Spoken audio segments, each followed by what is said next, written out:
Isang napakagandang araw po. Ito po ang inyong Sir Ryan B. para sa ating lesson ngayon. ESP 5, Quarter 4, Week number 8. Nakapagpapakita ng iba't ibang paraan ng pasasalamat sa Diyos. Itanong, paano mo maipapakita ang tunay mong pagmamahal sa iyong kapwa? Magbigay ng halimbawa. Pangalawa, itaas ang kanang kamay kung ang mga sumusunod ay nagpapakita ng pagmamahal sa kapwa at kaliwang kamay kung hindi. Una, iwasan ang mga kamag-aral na mahirap. Pangalawa, magbigay ng tulong kung kinakailangan. Pangatlo, ipagmaramot ang mga lumang kagamitan. Pang-apat, isakripisyo ang sarili para sa iba. Panglima, ipagmalaki ang mga bagong kagamitan. Ang dakilang lumikha ang ating sandigan sa lahat ng pagkakataon. Ang mga ibinibigay niyang biyaya sa ating lahat ay hindi matatawaran. Marapat lamang na tayo ay laging magpasalamat sa kanyang mga pagpapalang ipinagkaloob sa atin. Huwag nating kalimutan ang magpasalamat lagi sa kanya sa patuloy niyang paggabay sa atin. Basahin natin ang isang liham ni Emmanuel. Ikalabing-4 ng Marso 2016 sa loob ng Silid-Aralan. Mahal kong Hesus, kamusta na po kayo?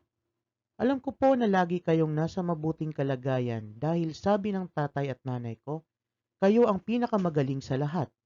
Alam niyo po, napatunayan ko na totoong napakagaling nyo.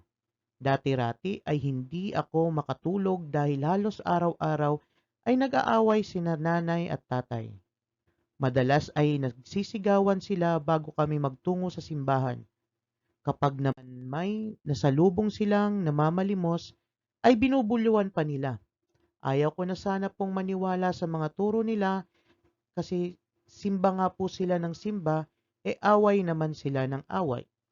Madalas nga ay nag-iisa lang ako sa bahay dahil dadalo raw sila sa mga gawaing pansimbahan. Sa ngayon po ay labis-labis akong natutuwa sa napakalaking pagbabagong naganap sa kanila.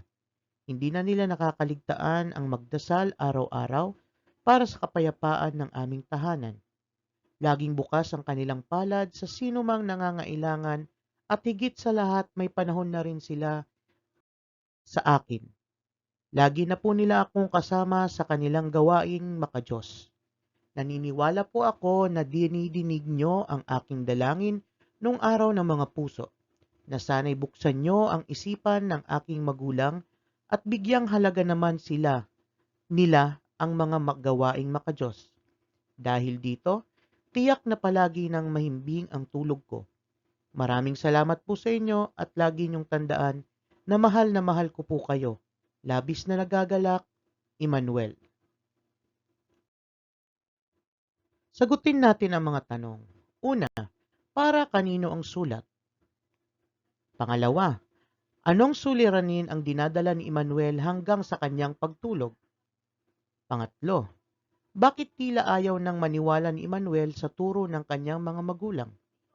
Pang-apat, kung ikaw si Emmanuel, ano ang gagawin mo sa iyong suliranin? Panglima, ilarawan mo kung anong uri ng magulang meron si Emmanuel. Pangatwiranan ito. Isa puso natin, gawain. Pagsulatin ng mga mag-aaral ng kanilang mga pangako at dapat gawing batay sa kanilang natutunan sa aralin. Lagyan ng kaukulang salita ang bawat titik upang makabuo ng pangako.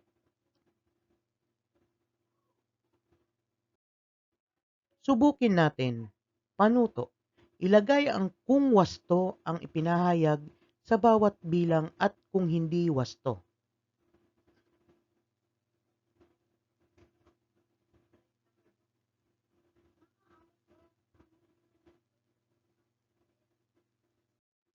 Tandaan natin, patuloy na magpasalamat sa dakilang lumikha sa araw-araw nating pamumuhay.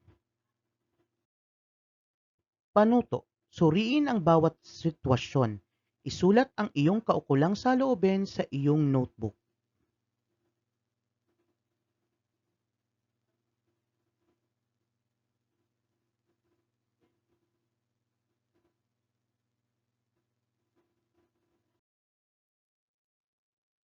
Muli, ito ang inyong Sir Ryan B. na nagsasabing maraming maraming salamat at sana ay may natutunan po kayo sa lesson natin ngayon.